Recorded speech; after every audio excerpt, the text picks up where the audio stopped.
বন্ধুরা, বাড়ির আশেপাশেই হয়েছিল এই কাঁঠাল গাছগুলো। এগুলো বীজের কিছু কাঁঠাল গাছ আছে।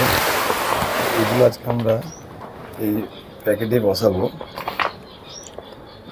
তো বসিয়ে চারা তৈরি করব।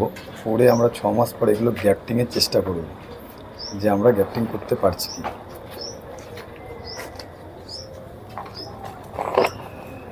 6 মাস পরে এই চারা গ্যাপটিং করে আমরা দেখব যে কি হয়। এগুলো কাঁঠাল খেয়ে কিছু দানা রাখা হয়েছিল, তার থেকেই আর কি হয়েছিল। বাড়ির পাশেই ফেলা হয়েছিল, তার থেকেই চারাগুলো বেরিয়েছিল। তো এগুলোই আমরা প্যাকেটিং করে প্যাকেটের মধ্যে বসিয়ে আমরা এই চারাগুলো যখন 6 মাস পর বড় হবে, এর কলম করে আমরা